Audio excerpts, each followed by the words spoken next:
Ladies and gentlemen, good day and welcome to the Investor and Analyst Call discussion on new labor codes and its impact hosted by SIS Limited. As a reminder, all participant line will be in the listen-only mode and there will be an opportunity for you to ask questions after the presentation concludes.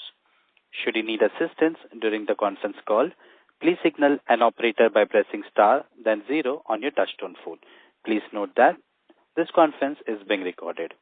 I now hand the conference over to Mr. Vineet Toshniwal, President, M&A and Investor Relations from SIS Limited. Thank you and over to you, sir.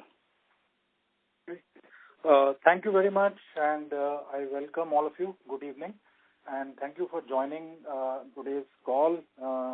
Looks like a full house with a lot of participants.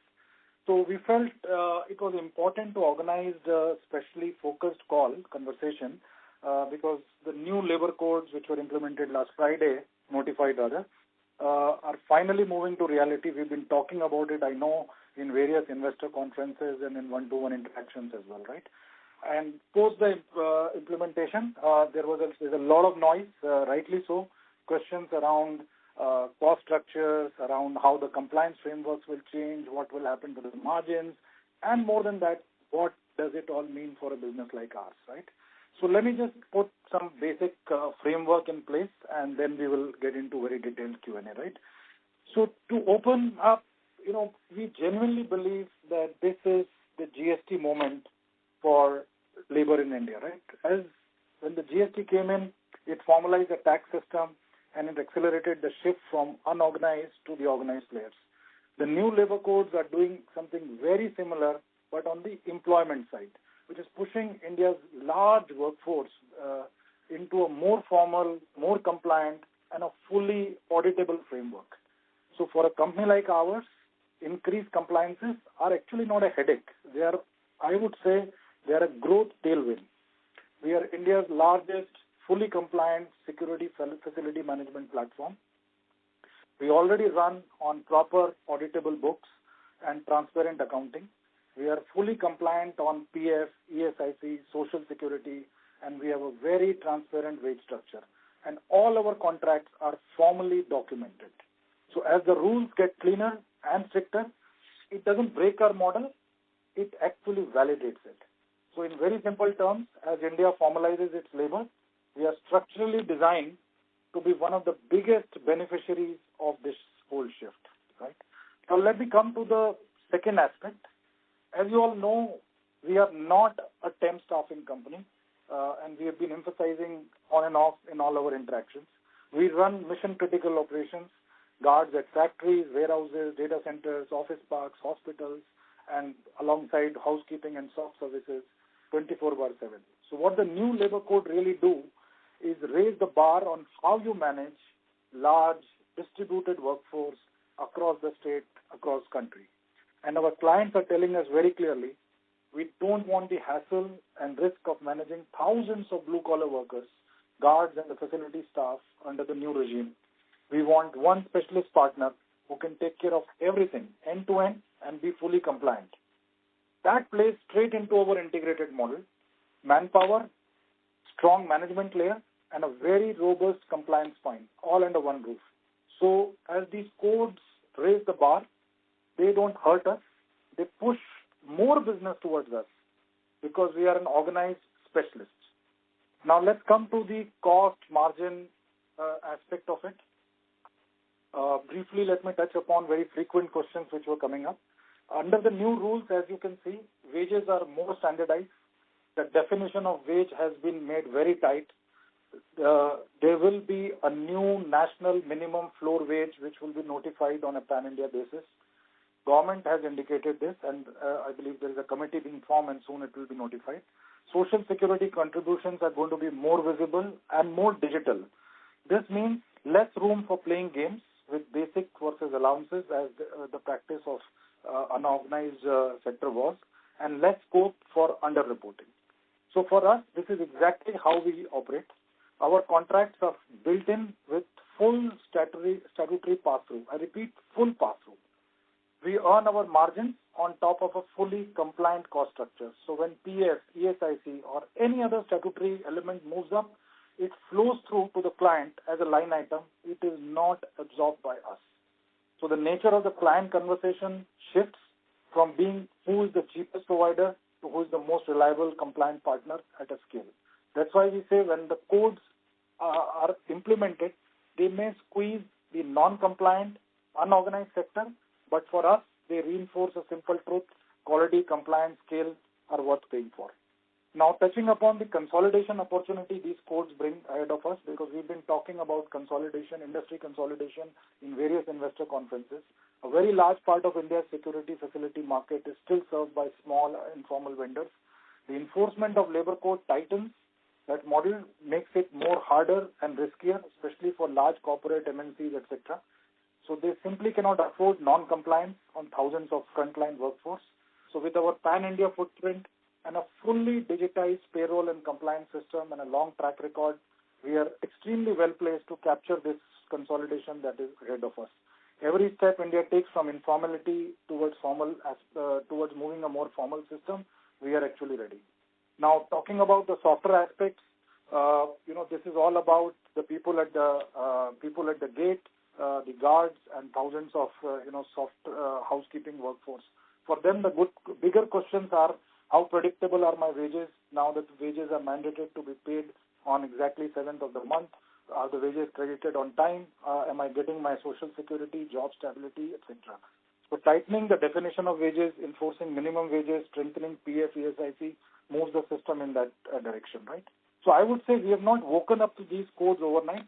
We've been preparing for them for years and investing behind in this direction for a very, very long time, with all digitized system, pan-India platforms, strengthened integrated security and facility management offering, and a sharpened portfolio, right, which basically helps us capture this whole opportunity. So let me close my remarks. As India's largest fully compliant security and facility management platform, we are built for this GST moment for labor, turning the new labor codes and the shift from informal to organized into a long-term growth tailwind as a quiet compounder and an execution arm of Make in India.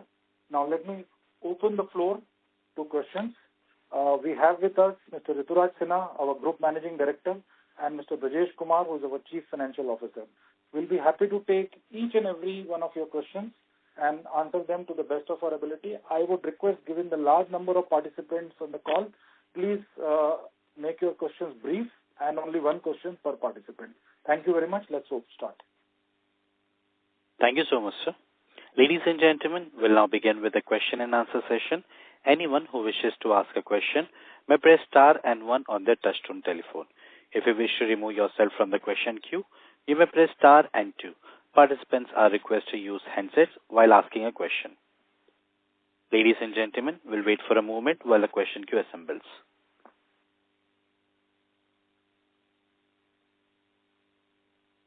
Our first question comes from the line of Rushil Selekar from PINC Wealth. Please go ahead. Hello. Yes. Hello. Yes, sir. Yeah, Hi. go ahead. Yes, sir. My question is that since there has been gratuity for the workers after 1 year, so do we see that the attrition rate will come down as because of those benefits? We'll also get a benefit in tax under 80JJA.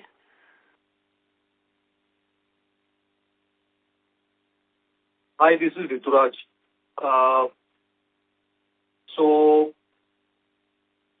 gratuity, as per the Payment of Gratuities Act, was applicable after 5 years of service. Right. Earlier. Now, with the change in labor codes, gratuity is going to be applicable to both direct employees and fixed-term employees, as well as contracted workers, effective first year of service, which basically means that those who are not charging gratuity to clients or not creating a gratuity fund as an employer, both will need to incur such expense. However, SIS has been funding its gratuity fund for over 3 decades now, and every contract of ours, we have a gratuity payment clause which obligates the customer to pay us gratuity payable to our employees as and when the incident happens. So given that the incidence has changed from year 5 to year 1, we simply have to now pass this through. However, the contractual right with us is already preset in all our contracts. So, long story short, in part, you're right, there is a change in law with regard to gratuity. Part 2, there will be additional cost to such employers who were not funding gratuity. Part C, and most importantly, the impact on SIS will be negligible or nil. But sir, one more thing, are we going to see that, more stickiness for, in terms of employment, people will not leave at least for 1 year because we see attrition rates are very high. So I think because of all those benefits, that psychology will help them to retain for 1 year, and this might help us in bottom line, by paying less taxes under 80 JJA. I just wanted to understand. No, I think to that, I will say that labor mobility is far more complex than just gratuity being applicable or not being applicable. However, at a high level, given the code on wages that is likely to push up the minimum wage payable to guards, janitors, cash van crew, given the fact that, gratuity and other such things will be also available, overall, if you were to ask me at a macro level, is this going to increase retention and reduce attrition for the sector as a whole? I would say yes. Okay, got it. And sir, are we going to see consolidation happening in the industry because now there will be less compliance required, whichever state you work, earlier there used to be a lot of compliance, but now it's been converted into 4 codes. So are we going to see that organized market will pick up and they will start, taking share from unorganized because of this less compliance and whatever has happened in the industry? Yes, you could see this as a trigger for organic consolidation and a shift in preference by the customers from unorganized, non-compliant players to more organized, larger players for a simple reason. Me as a customer, if you are a customer, as long as you are getting some benefit by operating with a small, unorganized, non-compliant player, you were saving some money, maybe you were enticed to do so. But now that the labor regulation is going to require a single registration, online filing, scope of cutting corners is lesser. If the smaller unorganized player is going to ask you for the same rate of pay or same compliances as a market leader, common sense says that an average customer for the same price would rather have a larger compliant operator than stick with bottom end of tier operators. So yes, it should trigger organic consolidation and a shift in favor of more organized, larger players in the market. So this last question, are we going to see any, impact in our working capital since, now the payment has to be made on every 7th of the month to the workers. So, sometimes the billing, when we bill it and then we receive it the money. So are we going to see any working capital issues over there or increase in working capital cycle because of this? I think I don't see any reason why the working capital cycle should increase. I actually see reason for the contrary. Code on wages has a provision where the principal employer, which is also defined as the user of the service, the end user of the service, is now directly responsible for payment of salaries to all direct staff as well as contracted staff by 7th of the month. which effectively means that as principal employer, they have to now look out for their contracted service provider, may it be a security company or a cash logistics company or a facility management company, that they are also paying all statutory dues on time, failing which liability would land at their doorstep. So it's a great question. What will happen? I don't think this will be an instant reaction. It will take a few quarters, maybe more than a year to settle. But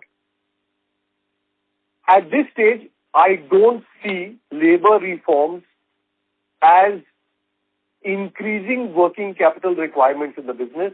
In fact, I see it doing the contrary, which is encouraging customers to pay earlier because now they are equally liable for payment on time. Got it, sir. Thank you, sir, for answering my questions.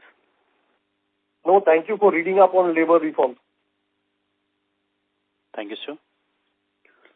Ladies and gentlemen, in order to ensure that the management will be able to address questions from all the participants in the conference, kindly limit the question to 2 questions per participant. Should you have a follow-up question, please rejoin the queue. Our next question comes from the line of Siddharth Zabak from IIFL Securities. Please go ahead. Hi, thank you for taking my question. I have 2 questions. Do workers who join for a few months and then return home and later rejoin, will they still receive social security benefits? And the second one is, will clients push to renegotiate contracts once the social security clauses under the labor codes come into effect? Thank you. So, answer to question number 1 is that once a person joins formal employment, what is joining formal workforce? Formal workforce is defined as any individual who is getting minimum wages as per statute, who has a provident fund number, who has a ESIC number healthcare, is generally considered to be a part of the formal workforce. So if such an individual was to work for 6 months, 9 months, and then go back, take a break, and come back after staying at home for 6 months in his village, his provident fund number will still be alive. His ESI number will still be alive. So as long as he goes to the previous employer or a fresh employer and shares details of those numbers, his account remains active.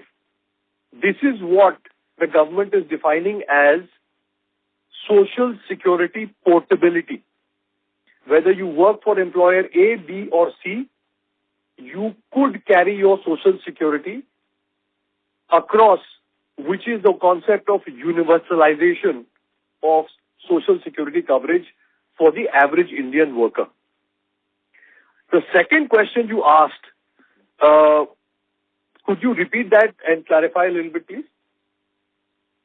Sure. I just want to know whether clients will push to renegotiate the contracts once all the social security clauses kick in, as it will potentially increase costs for them. Well, I think every client will look to reduce their cost. That is only natural. That doesn't need, my confirmation. So at any point in time when there is increase in cost, people will chase avenues to reduce cost. Having said that, I think the impact of such pressure will depend on which entity you are talking about. Like, for example, if you're a staffing company where your service charges is a fixed rupee value per head per month, there is no impact because, customer, if the cost increases, the customer is going to say, I used to pay you 1,000 rupees, I want to pay you 1,000 or lesser. As comes to service providers like us, which are percentage service fee based, we are very well tuned to this because social security might be sort of the discussion of the country today. But the fact is the industry that we work in, our pricing is linked to minimum wages. And minimum wages is a state subject. So 30 plus states in the country revise their minimum wages. And that too, they do it twice a year, once in April, once in October.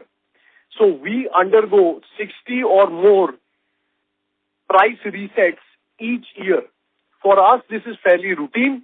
Therefore, our contracts are built for it. Our contracts clearly underline that any statutory change will be a pass-through on a pro rata basis. So, long story short, I don't see any negative impact as such on SIS because we go through the drill on a, 60 times a year is pretty much as routine as it can get. Hope that satisfies your question. That does. Thank you so much. Thank you. Our next question comes from the line of Riya Mehta from Equitas Investment. Please go ahead. Thank you for taking my question. My first question is with the minimum wage, which we were discussing since a long time that it's not been corrected. So with this new labor law, do we get any sense of when the amount or the number would come by? Well, I think let's spend a moment to understand the Minimum Wages Act itself. The Minimum Wages Act, as it were, pre-labor reforms, spoke about setting the minimum rate of pay for scheduled employment. Now, scheduled employment only covered 30% of all job roles. So 70% of workers were not even covered under minimum wages. What the government has now done, that first big change is, and I think you guys should, anybody who's interested in labor laws must sort of really make a note of this because minimum wage is very fundamental to the cost structure of any industry. Forget security or staffing. The first big change that the government has made, they have universalized minimum wage. So no matter what type of job you do, you could be a beedi maker, you could be a rag picker, or you could be whatever else job you can think of, the Minimum Wage Act applies to everyone. That's number one.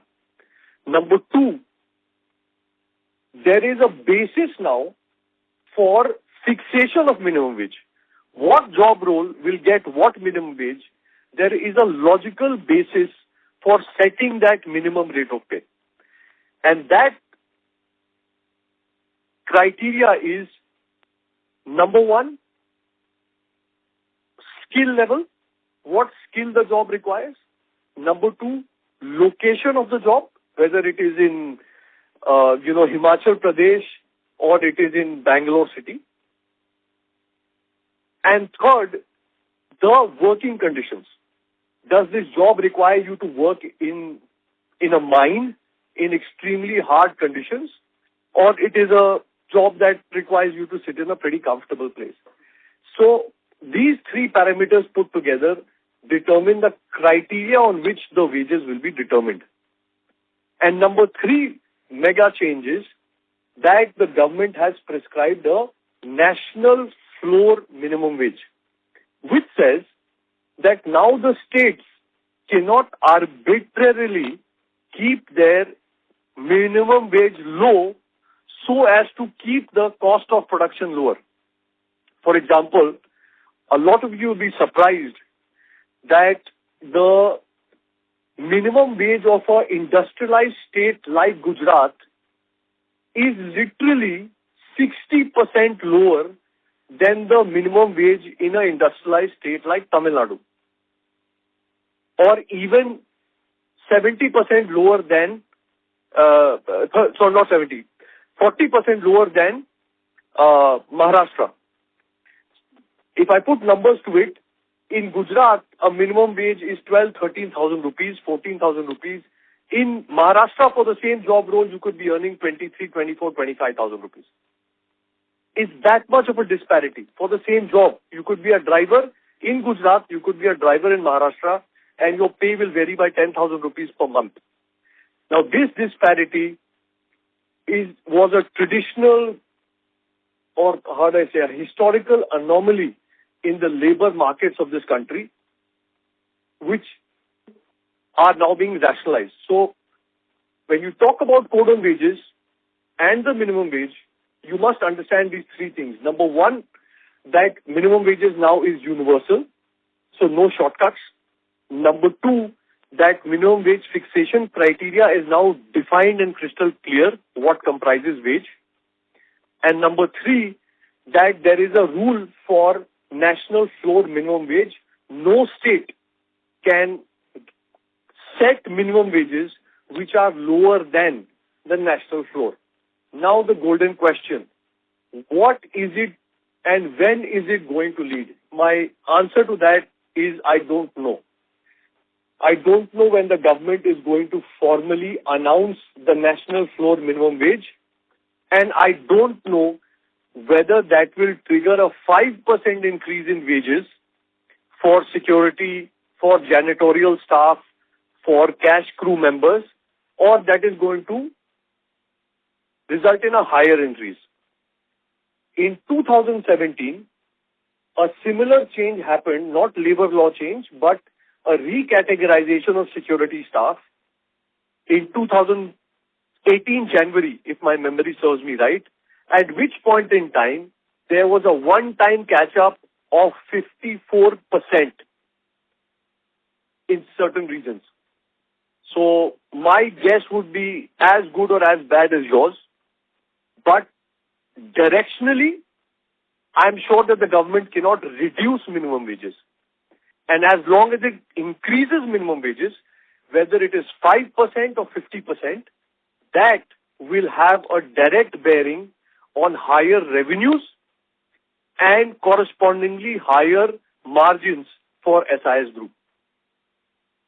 Sorry for the longest answer, but I hope it clarifies. Yes, I think that helps a lot. Thank you. I'll join the question queue for further questions. Thank you.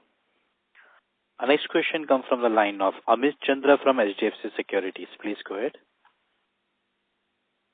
Yeah, hi, and thanks for the opportunity. So my question is on the minimum wage that has been set across the country. You said that it will be a minimum floor, so we will see the cost for a lot of industries or a lot of states going up. So is there a risk that some of these increased costs for clients of yours will be passed on to some of the staffing companies, and the kind of margins that we are enjoying right now, there could be a risk to it, and they could offer some discounts or ask for some discounts maybe because of the increased cost? So is that a possibility? And because our understanding was that with these new labor codes coming in, the industry which was seeing a lot of margin pressure over the last many years, maybe we can see some easing in terms of the margins, and the gross margins can go up across the industry. I think there is a fundamental difference that this labor law change will underline, which is the difference between staffing and service. The difference between a business model that generates 1% to 2% EBITDA margin and a business model that generates 5% to 6% EBITDA margin. Honestly speaking, I have said this earlier, customers will look to reduce cost in every way they can. But the fact is, minimum wages go up every year across every single contract of ours, at least one time, mostly 2 times a year, for April and October.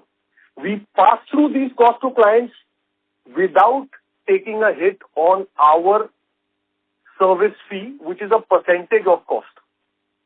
So I have no reason to believe that this change we will not be able to pass through. But then again, that time will tell. I think our business model, our contracts, and a past experience give me reasonable confidence that this should be both a revenue and a margin kicker for SIS as a result of higher minimum wages. Okay. So if you are able to maintain your, if you are able to maintain your service fees, then apart from that, more from an industry tailwind, what other things that you think that will drive your gross margins? If the client, if you are able to pass on whatever the hike, is there any minimum wages? What all things that you believe is more positive from a long-term perspective for the industry? And also in terms of timelines, how do you see the timelines in terms of implementation of these labor codes? Maybe it will take it will take a quarter, 6 months, a year in terms of the implementation, full scale implementation, because it's a big reform. Maybe it can take much longer time versus what we have anticipated.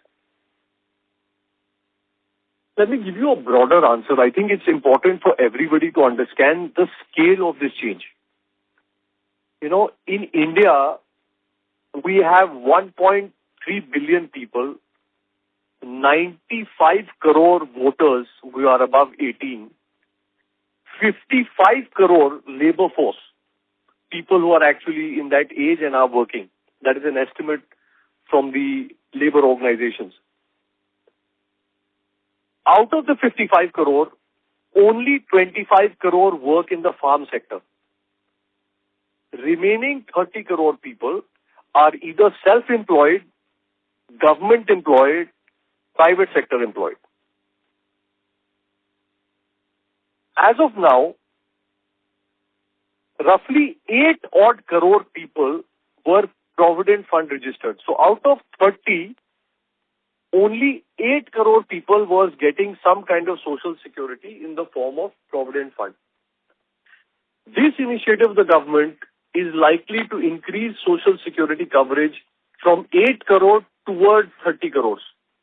I don't know where exactly they will end up, but it is going to increase social security net.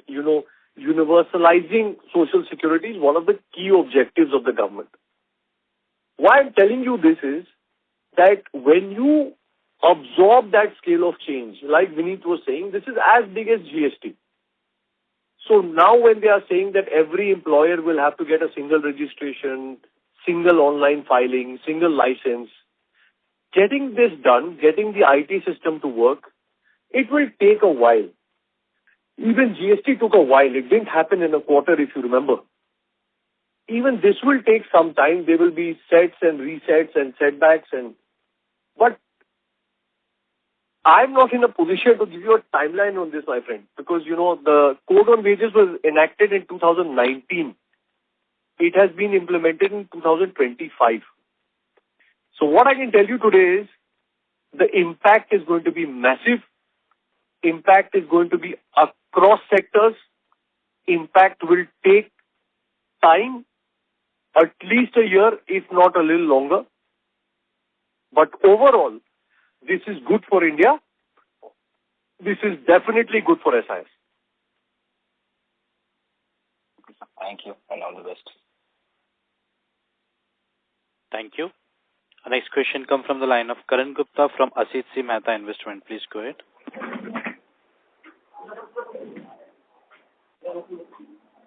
Yeah, my question has been answered. Thank you.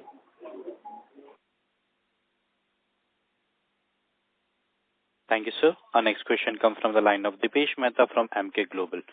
Please go ahead. Yeah, thanks for the opportunity. Just to understand it better, can you help us understand what will be the cost difference between organized player and unorganized player today in security services as well as facility and case management, if you can help us understand that part? And do you expect now cost will start converging and scale player rather have some advantage in cost structure compared to unorganized player? If answer is yes for the second part of the question, do you think it can be, I think partly you alluded about consolidation in your one of the answer earlier. but whether it can have a significant implication on the number of players operating in the space going forward because of the scale advantage in business? Thank you. Well, that's many questions rolled into one. Let me try and answer one by one. I think labor reforms is a trigger for organic consolidation of the industry. There is no denying that. And I will give you evidence. I operate extensively in Australia for the last 15 years. Our subsidiary company in Australia has 18% market share. And that is largely because the labor laws are extremely explicit. I can give you similar example for UK. I can give you similar example for many other countries where labor reforms have occurred in the last 2 decades. So is labor reforms going to trigger organic consolidation? Is it going to trigger shift away from unorganized, non-compliant towards organized? The answer is a clear yes. As regards to cost comparison between unorganized and a organized player, I mean, I'm assuming you live in Mumbai. So let me give you a Mumbai example. You know, the minimum wages in Mumbai is such that an SIS security guard in Mumbai would cost you close to 50,000 rupees per head per month for an 8-hour shift. Technically, if you go to one of the old construction buildings, RWAs, which have been there for 100 years or 70 years, you will find a Johnny sitting inside the lift, generally wearing chappal, sitting on a stool. If you ask him his salary, he'll probably be getting maybe 25,000 rupees in hand and no PF, no ESI, no bonus, no gratuity, no nothing. He's just getting salary and his owner is taking 2,000 rupees on top. Both of this could be happening at a stone's throw distance. Same RWA will have an ICICI Bank branch or ICICI Bank ATM or Axis Bank ATM. There ICICI will be paying full compliance. They will be paying 50,000 for a guard. उससे 10 कदम दूर उसी building का एक liftman half rate पे काम कर रहा हो. This is the condition of labor laws implementation in this country today. So I don't think our addressable market is the RWA. It has never been. SIS is primarily industrial focused. So we don't work for individuals. We don't work for households. We don't work for such RWAs. In our existing customer base or our addressable market as we call it, I don't think there is anybody who is looking for a 25,000 rupees service in Bombay. They all understand that when labor reforms will come, maybe the cost of the same guard, which is 50,000 rupees thereabouts, might go up 15-20%. It might be now 60,000 rupees. But then the same bank or the same corporate client used to have a guard or security manpower 20 years back in his building, you know, and at that point in time, the minimum wage is lower. So he may be only paying, 20,000 rupees for that job role. Today he's paying 50. Tomorrow he might end up paying 60. But because the value addition is reasonable and justified, industry rolls on. I hope that helps. It helps. Just only follow-up is, broadly what you are indicating is because we are operating in, so our addressable market is not including situation like RWA building, then our target market, we don't see much change in terms of cost difference between us versus our similarly organized players. Let me clarify. Let me put it in numbers. Maybe you understand it better like that. The GST code for private security indicates that roughly 8,000 crore plus of private security services are rendered each month, and GST for 8,000 crore worth of services is deposited to Government of India. SIS's revenue from security is 600 crore rupees approximately in a month. So technically our market share is somewhere between 5 to 10%. Now I clearly call out that every single buyer of security is not my addressable market. There is a lot of people we will not go and serve simply because they are not corporates, they don't believe in compliance, there is no managing director, there is no board, there is no listed company. So they are more casual about their compliances. So everyone who's buying security is not my client. Everybody who's buying cleaning services is not my client. But even if you exclude 30-40% like that, our headroom is still from, maybe 600 crores to 6,000 crores. Till I reach a point that I'm getting into non-addressable market. So I don't think we are at all worried about that aspect. We have enough headroom to grow. In the US, the largest security company, Allied Universal, has 15% market share. In the UK, the largest security company has more than 15% market share, which is Group 4. In the Scandinavian countries, Securitas has more than 25% market share. In Australia, our own subsidiary has 18% market share. We have maybe 5. So I don't think we are worried about the size of the market at all. Understand. Maybe I can come for follow-up. Thanks.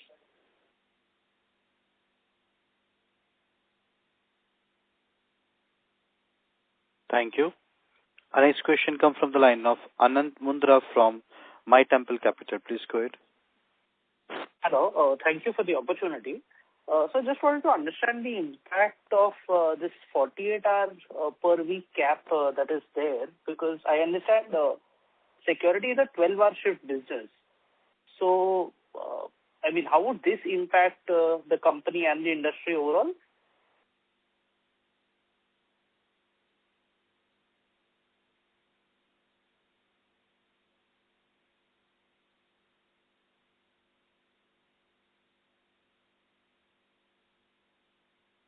Ladies and gentlemen, the line for management has been disconnected.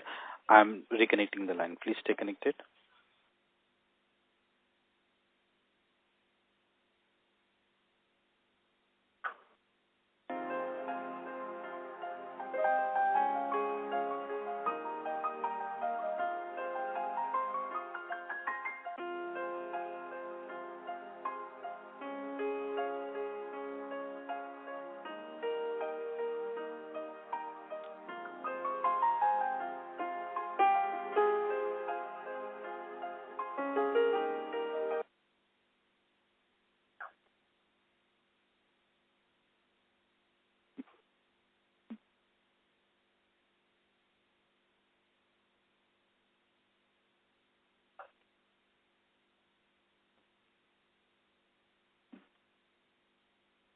Yes.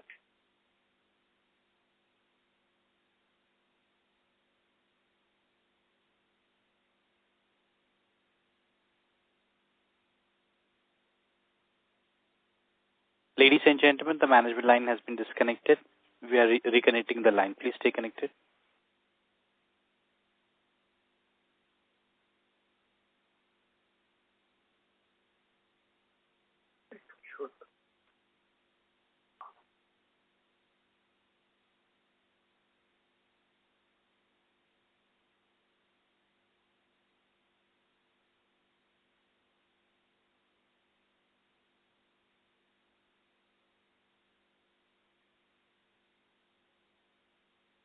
Ladies and gentlemen, the management line has been back. Over to you, sir. Hi, sorry, I dropped out. Please. Anand, please repeat your question. Yes. So just want to understand the impact of the 48-hour weekly cap on working hours, because from what we understand, security is a 12-hour work shift. And because there's going to be if you just divide it by 6, there's an 8-hour cap, and beyond that, everything has to be, I think, double the regular wage. So how could this impact the company and the industry overall? Firstly, who told you that security is a 12-hour work shift industry? I think this is completely false and wrong information. Please correct for everyone involved. Security, like any other industry, complies with the same set of labor laws as everybody else. So if 12-hour shift is not common to every industry, it is not common to security. Right? A 12-hour work shift is more likely in a bank, is more likely in a call center, it is more likely in a textile garment industry than private security. So I think that's the first point in correction. The second is that, it is true that our guards opt voluntarily to do extra shifts. That is because they are mostly migrant labor and they look to maximize their earnings, monthly earnings. They'd rather do an extra shift that is available than not do it. As of right now, through our proprietary technology, which is the MySIS app, we have restrictions on who can do OT, where he can do OT, how much OT we can do. For us, it is simple as changing one rule in the code to say that 40 hours and no more. The person will not be able to log in attendance. He will not be able to punch attendance. So, non-compliance at the trigger point is being addressed by SIS as we speak. So, effective the first full month, which is 1 December, we are hard coding a 40-hour OT cap for all our employees. Got it. I hope that clarifies. Yes. Thank you so much. And just one more question. So it's also expected, do we expect the take-home pay of our employees to go down because there's some, the base on which PF calculations is done is going to get revised? So do we expect the take-home to go lower for our employees? No, as of now, no, because we already, whatever the law is prescribing, why is the take-home going down? Please understand this also. This is one of the biggest misnomers. So let's say, your salary is 1 lakh rupees or my salary is 1 lakh rupees. And for the purpose of Provident Fund, my HR department had defined my basic pay as 10,000 rupees. And they were paying 13% Provident Fund on 10,000 rupees. Right? So the new law says that at least 50% of your take-home pay will be considered as base for PF deductions. So now, my HR department in this case would have to rebase my PF computation at 50,000 rupees. So which basically means that the company will have to cough up more, but it also means that there will be a greater deduction from my take-home pay, as a result of which my in-hand salary will reduce.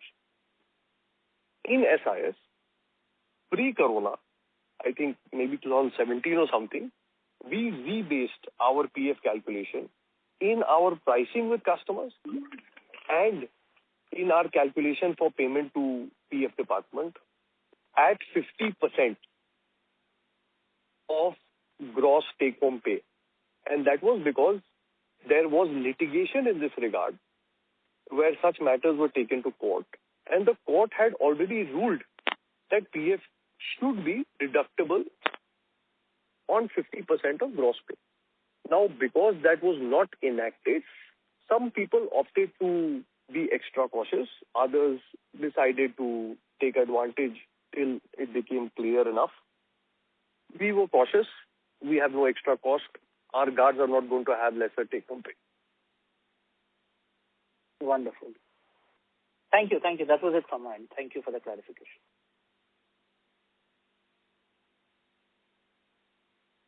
Thank you. Ladies and gentlemen, anyone who wishes to ask a question may press star and 1 on their touchtone telephone. Our next question comes from the line of Riya Mehta from Equities Investment. Please go ahead. Thank you so much for the opportunity. I understand the kind of impact will be neutral to positive for our security business and the... Hello? Am I audible? Yes, Shreya, you are. Please go ahead. Yes, you are. Yeah. So I understand for a securities business, I think this has been kind of something which you've been waiting since long. For a facility management where we don't charge a percentage and it's an absolute amount, how does it impact that business for us? If you could just help me understand. I think again, I'm glad that you guys are asking all these questions. Again, who told you that facility management does not work on percentage service fee? So how is the fee structure? Please do not confuse us with a staffing company. I don't know how staffing companies who have also entered into facility management price their contracts, but we've been in this industry since 1974. We've gone through many such waves. Our pricing model is exactly the same across security and facility management. Let's say, let me give you a very, detailed example. If minimum wages in Bangalore is 20,000 rupees, then on 20,000 rupees, the janitor gets his PF, ESI, bonus, gratuity, leave, everything calculated. On top of it, we put,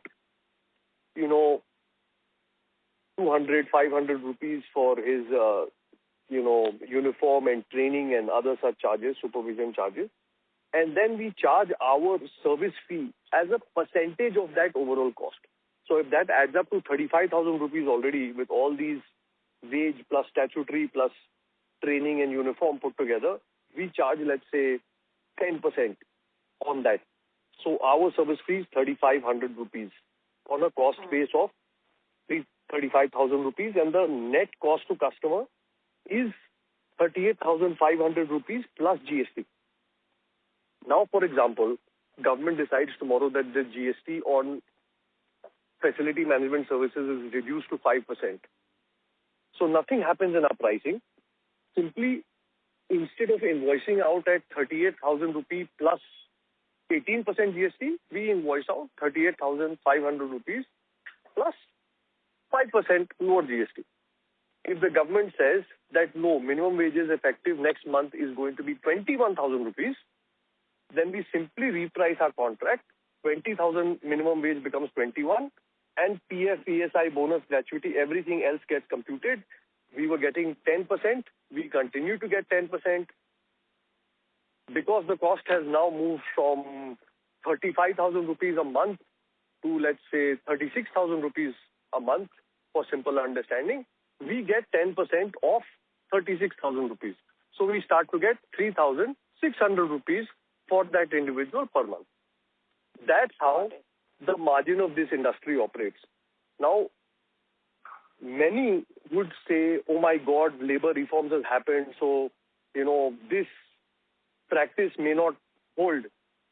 What they are missing is that this minimum wage hike business has been happening twice a year for the same contract for the past 10 years.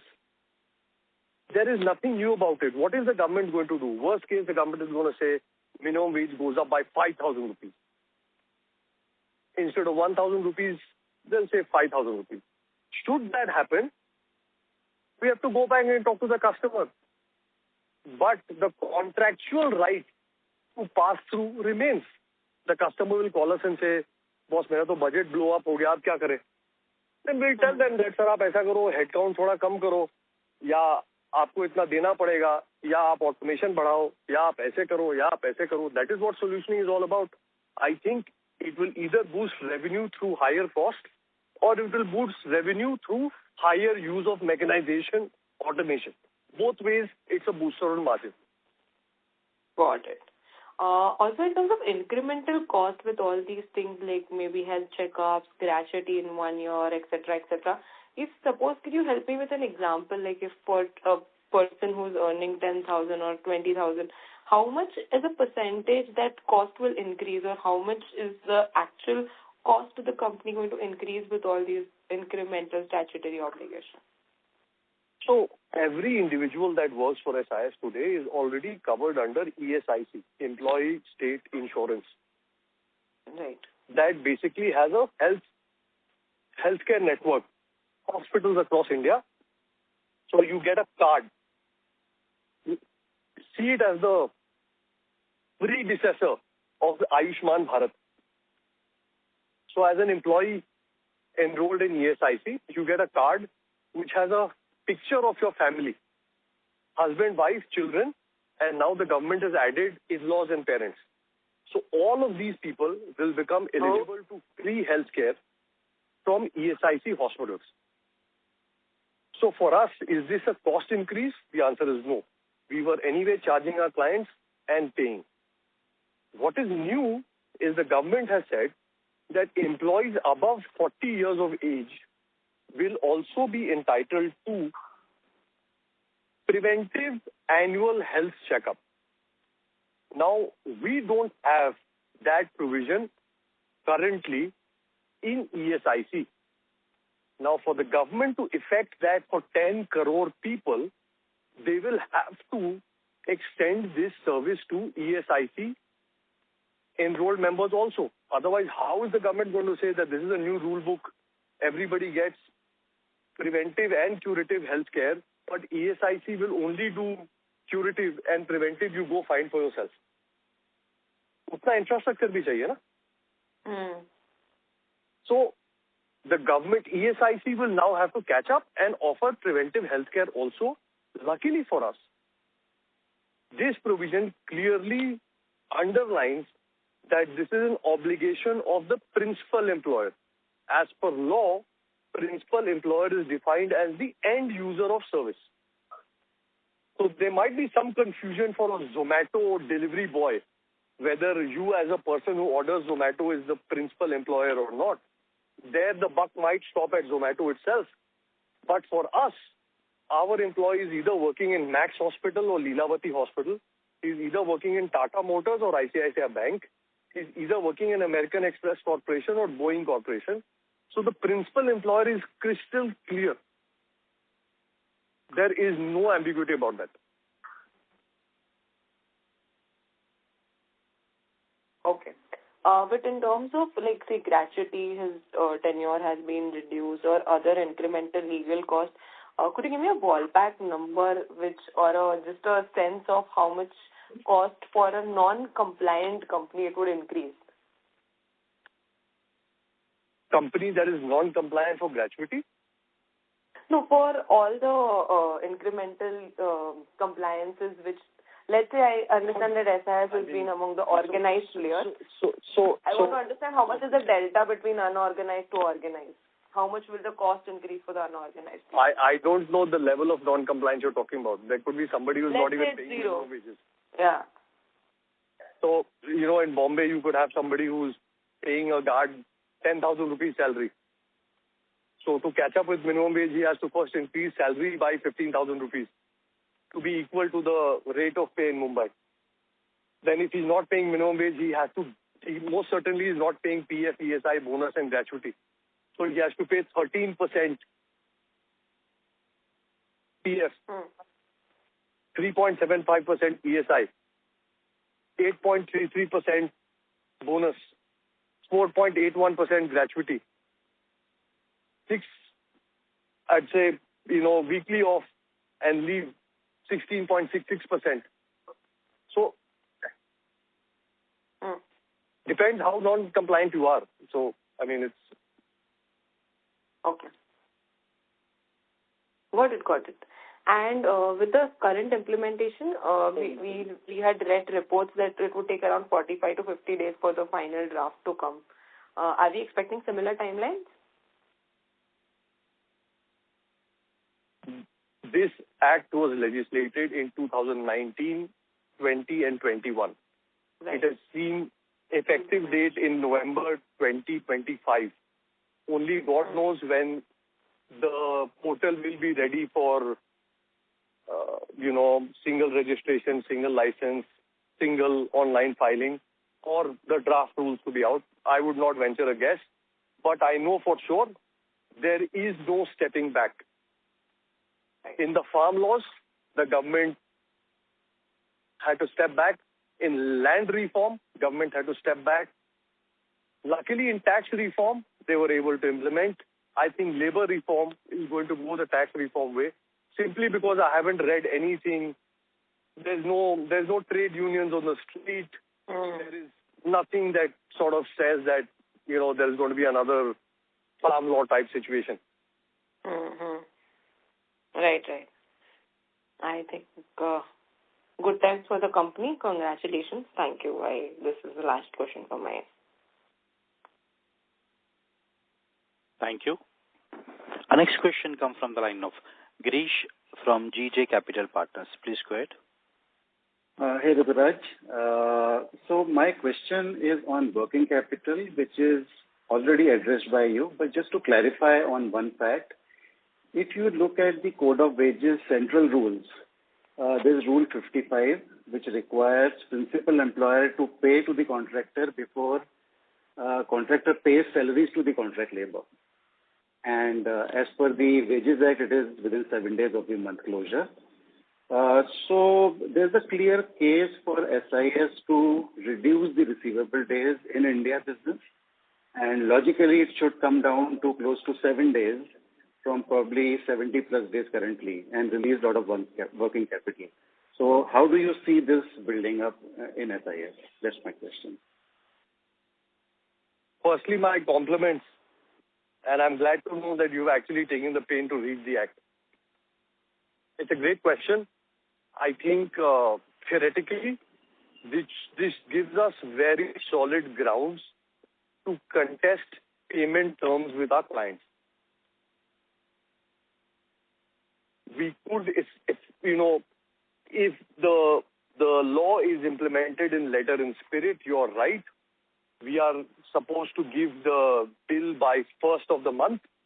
We are supposed to pay before 5th or 6th of the month.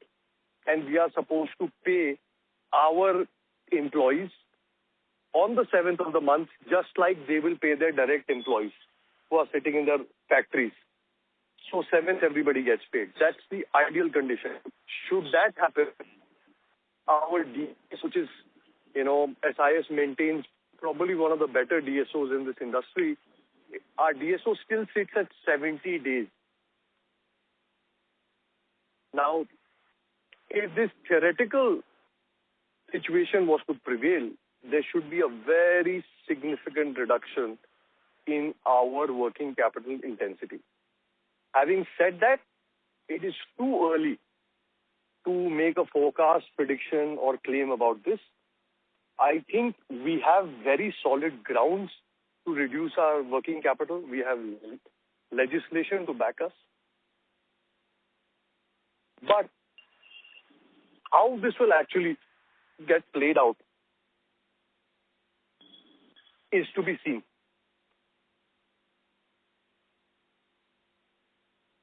So, Ruturaj, if I'm not wrong, your receivables, trade receivables are 2,200 crores. Even if I assume half of it is in India, which is 1,100 crores, and even if we are able to achieve 50%, compliant principal employers, there's a potential of release of 500 to 600 crores of cash, which makes you a net debt-free company. So I'm sure you will be making full efforts towards that. I think we are anyway sub 1x net debt to EBITDA. And even without that working capital release, we will work towards a net debt, not negative net debt company that you can take regardless of what happens here. But you are right. I think if your math is correct, the first thing that will happen, net debt is the sideshow. The main thing that will happen is the return ratio of SIS will go beyond 30%. Yes. Yeah. Thanks, Ruturaj, for answering this. That's all from my side. Thank you. Thank you. Our next question comes from the line of Dipesh Mehta from Emkay Global. Please go ahead. Yeah, thanks for the opportunity. Just on the, I think broadly you answer on working capital side. But do you think any changes in the facility side also? So let's say between security and facility management, are there any terms different in working capital between these two business with the customers? And second question, the contracting. So just to be clear, please do not try to dissect security and FM. Our operating model, our pricing model, our payment terms and contracting model with customers are pretty much same for security and for FM.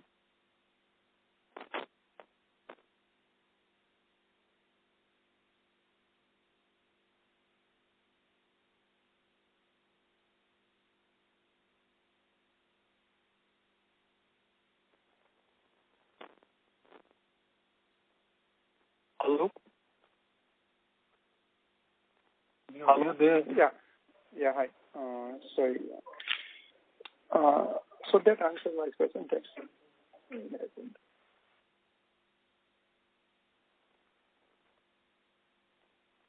Thank you. Ladies and gentlemen, in the interest of the time, that was the last question for today.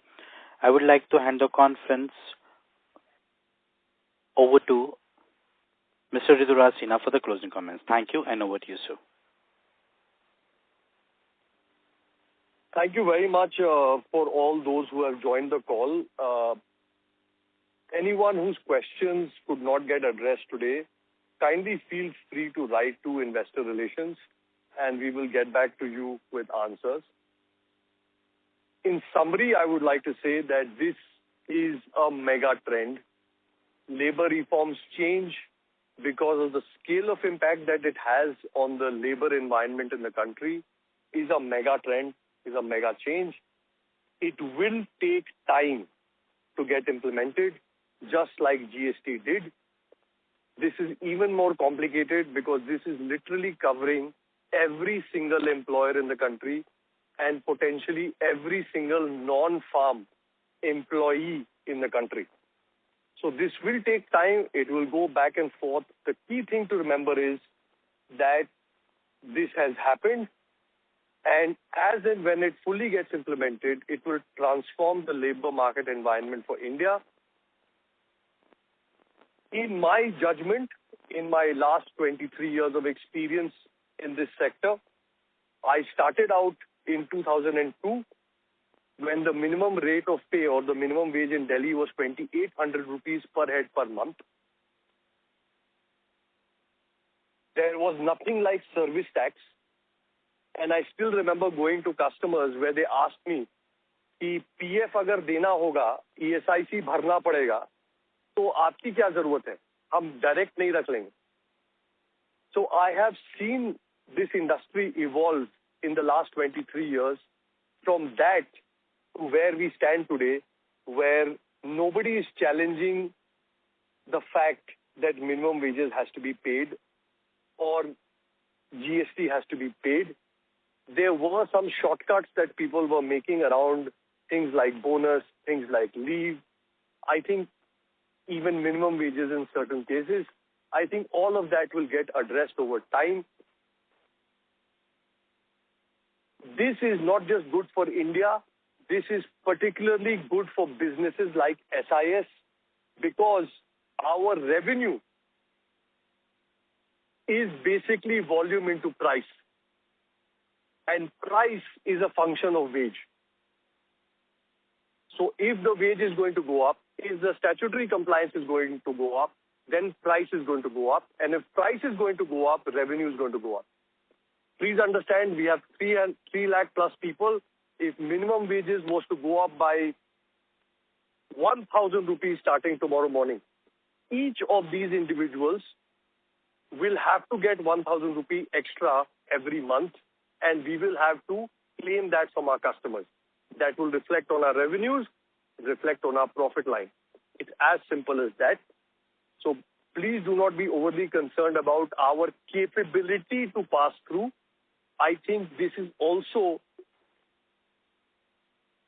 a moment of time which will clearly underline the difference between staffing industry as a 1%, 2% EBITDA margin business and a flat fee model vis-a-vis security and facility management, which are a service at 5-6% EBITDA margin on a percentage service charge basis. So I think these are interesting times. I'm sure we will learn as we go ahead. But let me assure you that SIS has been preparing for labor reforms since the Code on Wages was enacted. We have worked in very close coordination with all government agencies. We are glad to see that the government has been extremely receptive, especially listening to the feedback of large blue-collar employers like SIS. By virtue of having 3 lakh plus employees, we are also one of the top 10 private employers in the country. And amongst blue-collar workforce, we'd probably be top 5 private employers in the country. So we are very happy that this has happened. We welcome it. There will be teething trouble. We are prepared for it. Overall, I see this as an inflection point for our industry. Thank you very much. Thank you so much, sir. Ladies and gentlemen, on behalf of SIS Limited, that concludes this conference. Thank you for joining us, and you may now disconnect your lines.